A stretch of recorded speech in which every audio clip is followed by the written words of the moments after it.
You're welcome to another episode of Three Questions With. I'm really delighted today to be joined by Jenny Olsen, who I've known for a long time, probably since your National Lottery days, I think. Yeah, it's been a long time, James, and you've been asking me to come on this for quite a while, so I'm finally here. I'm chuffed you're here, so thank you for joining us. So let's go straight into it, shall we? First of all, that dreaded dinner party question. What is it you do? I think this is a good question, and actually, I thought about it in the context of the different stages of my career and all the different types of jobs I've done, right? Because I've done quite a few. I've worked in PR agency, international PR agency. I've worked in government, public bodies, and I've worked in business for many years, and in that order actually. So when I started out in PR agency, if you met me at a dinner party and asked me what I did, my 20-something self would have said quite excitedly, "I make my clients really famous." Yeah. And I get column inches and I get broadcasts and interviews and events, and it was all very exciting. And then I thought about it, and it was all very output focused, right? There Yeah. was lots of numbers and, getting churn, and you want the big OTS, how we used to measure things. But as you get a bit more mature and a bit more experienced, you realize you actually have to think about outcomes, right? And I went from there to work in central government. I was very lucky working at the heart of government, shaping government policy. Mm, And that was less output focused. It was very outcome focused and still communications, right? So a very, very different type of thing, but still very much a communicator's role, really crafting government policy and making sure if that policy didn't make sense or have impact that we influenced it to make sure yeah. it did. And then, I've been working in business for many years now as well. And that's really is about protecting reputation of your business, of your brand, even of your client, if someone is still in agency, to really drive growth and revenue, right? And the reputation piece is always quite interesting because I have recently had a conversation with someone about that. And, is that something that you can, a communicator can craft? And I always say, absolutely, you can, right? Because you can get ahead of any opportunity or issue and be the first watch for the business just to see what's coming down the line, whether it is an opportunity that you can get involved with or something you might want to be mindful of as a business, Yeah. but always really authentic.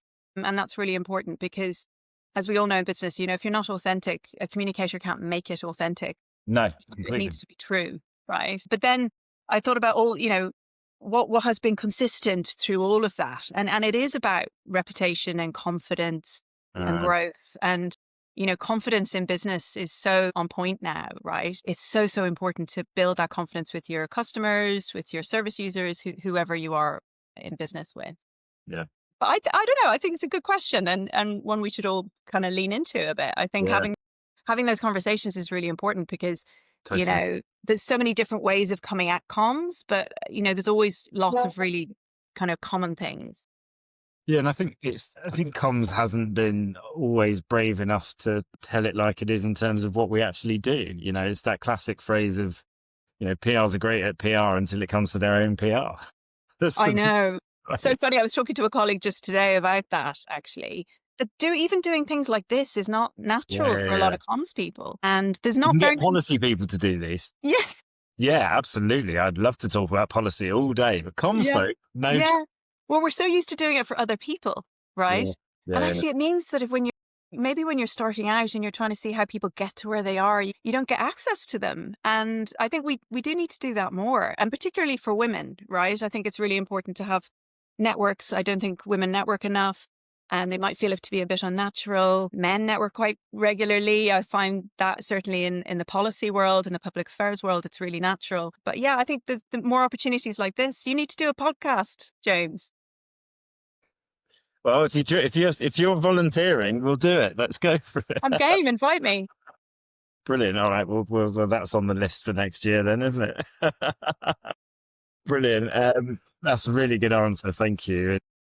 I mean, you are, in some ways, when you look at your background experience, a bit of a rare beast in the sense of you've ticked the agency box, you've ticked the civil service kind of in government box, you've done private sector, the Yeah. gap and care experience as well. I would imagine, really interesting from that point of view. Looking back over your career, is there a singular piece of advice you'd want to offer your more junior self? I do have a real variety of experience, you're right. Yeah. And if I think about some of the decisions that I made to do that, and, my younger self would have toiled over that. And Yeah. I think as you get a bit older, you realize, sometimes there are just decisions to be made, right? They're not right, they're not wrong, Yep. they're just decisions. Yeah. And you take a turn, and then from that point on, you can make of it what you want. Totally. And I've always just really thrown myself into an opportunity that I found really interesting. And Mm, afterwards looked back and thought, crikey, was that the right thing to do? yeah. But always with the kind of, the truth of curiosity of making sure that it fit my values and I was really interested in it, and generally a really gritty problem, the grittier the better. And you'll find me there. And that's why it's such a broad and different types of experience. Yeah. It's a really interesting point. I think people, particularly young people, do fret over every decision, I know. And particularly life these is long. days.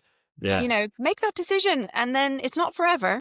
It doesn't Uh, have to be forever. Just try it, and you do something that's not 100% your fit, because that's when you really learn and grow. I think it's a little bit out of your comfort zone and scary. And Munya Barua talked a bit about that in terms of doing the scary thing. Yeah, it's an interesting point. I mean, that decision making process is one that it's that classic thing of if you most of the things you're worried about today won't matter in 5 years, and you You realize know, it can help you along the way quite a lot. totally. And a lot of people talk about this now, and I think it's really positive about not being afraid to fail, Yeah, right? And I think again with my younger self, I would go to such lengths to make sure that it didn't fail, and when it did, I put my hand up, all right. But it would really take a long time for me to pick myself up from it. And uh, now, we've just got to talk about that being done out in the open. And the yeah, more leaders who can talk about their literally fall on their face failure, the better. I mean, yeah, I can't get enough of that. If ever I talk to my team or talk to my peers, we're always talking about things that have gone a bit wrong, because yeah. that's where you learn from it. And actually, if you've got the experience of everyone's failures in the room, the business won't make that mistake, which is really important. Yeah, that fear of failure or fear of looking stupid can really hold you back. I think I had that definitely early on in my career, and you realize actually it's just stifling my development because I'm not allowing other people to help me through it. Absolutely. And everyone's really, up for helping Yeah, this in this business. You just have to ask for it. Yeah. I mean, one of the other things I thought about was ambition, and especially for women, right? And I've always been ambitious for the work. I was yeah, always so unashamed about being ambitious for the work. But the word ambition, when I was coming through, was almost like a pejorative term and had negative connotations to it. Like yeah. if you were ambitious, you were going to step on someone's head, and that was, that's just not true. Everyone can be really ambitious for themselves, for their teams. Totally. And we should be encouraging of that. We should encourage, team members to talk about their ambition, about what they want to go and Mhm. do and experience, and offer that to them. Yeah. Because if they're happy and stretched and fulfilled, then everything kind of works a lot better within a team. That's that thing about ambition is really interesting, isn't it? Particularly in agency land, and it's very similar in recruitment firms where people are constantly chasing a job title or a step Right. on a ladder, and it's all largely meaningless, and Agree. particularly in recruitment firms, right? I mean, who cares what your job title is? Are you good at this? Yeah, great, do that. Yeah. There's this thing of, I think, if you know at your core kind of what the things I want from life, right? Whether it's security from your family, a job where you feel like it gives you meaning and gives you a sense of like pride in what you do, then and you'll find that you get much more enjoyment out of your career, Yeah.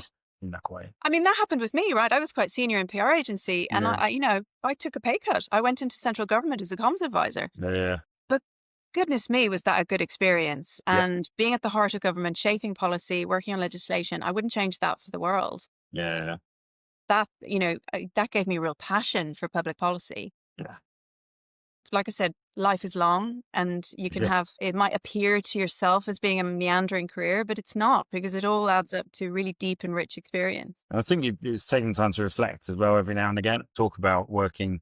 We talk a lot about working in the business and working on the business, and it's the same with your career. Yeah. Every now and again, just sit down and remind yourself where you've come in the last few years, because it's always going to be significant. And actually, when you're making decisions about the next move, part of it should be how's this, how am I going to transform in this role over the next 3 years? And if that looks exciting, Yeah. go for that. And Absolutely. make sure it's a stretch. Yeah. Like, challenge yourself. Do something really tough. Yeah. And there's a real habit now, I think, of employers employing people who've already done the thing, which Yeah. is fine, but you miss out on that passion to make a difference and that passion that someone brings to a role. And Yeah. when I'm hiring for my team, I always make sure I see a bit of that. Uh, They don't necessarily have to have already done it, but I want to see their real enthusiasm and passion for trying it. well, if you give someone a chance, you buy a degree of loyalty, as long as they step up and can step up to the challenge. Obviously, if it's a disaster, then it's a different thing. But Yeah. hiring someone who's going to already do this job, that's, you're going to get 2 years out of them. What's in it for them? Yeah, Exactly that. if that. And yeah, Yeah. so we're always looking at like, where's the stretch, and I think that's really important. That's a really good answer again. Thank you. So the hardest question of all, I guess, if you weren't working in the world of corporate affairs, what would you be doing? That one I did find really hard. I was thinking on that over the last few days, and so over my career, I've always had a real kinship with the legal team in any organization or business or company I've ever Rare, isn't it? In worked, comms, to right? kinship with legal. Always. Myself and the head of legal or general counsel always thick as thieves, and really, because we really understand each other in terms of risk management, making sure things are on point, things that might jeopardize reputation very often are in the legal kind of sphere as well. So I do have kind of idle moments wondering on that sliding doors moment, would I be a corporate lawyer or a barrister in a parallel life? So yeah, Be a that's, barrister, though. You'd do definitely be doing you think? advocacy. Yeah, 100%. You don't want to be a pencil pusher. That's not you, Jenny. I hope no one illegal is watching this. Interesting. I've always loved the legal drama. My wife's a lawyer, but Okay, she in the she family. she could never do the advocacy side of it. She was Right. just like hate standing up in front of people and doing that, even though she'd be brilliant at it. 'Cause she wins every argument in our house. But it's a tough gig, though. Tough gig. Another one that's not a 9 to 5. No, exactly. And always different, right? Because one's clients Yeah, would always be very interesting and different. You'd be advocating for them. And yeah. very true. Very So true. yeah, Are you who a knows? legal literature nerd, or is it a? Not so much, but I think just the legal side of any business is always something that I get very under the skin of. Fascinating. Doing the job I do, I have to, right? And I find that really interesting, and just making sure that you're really across that. Yeah. And it's funny, isn't it? It's a function that no organisation would do without. No. You'd have some sort of in-house counsel at a certain point, and cons should be the same, but it's Yeah. not is the case. Yeah. Exactly that. Brilliant. Well, thank you for doing that again, and for letting me twist your arm. And here's to the podcast, right? Oh yeah. Good. James, I will listen. I will participate. Anything you need. All Good. good. Excellent. Love it. Well, thank you again, Jenny. Really appreciate it. No worries. Thanks, James.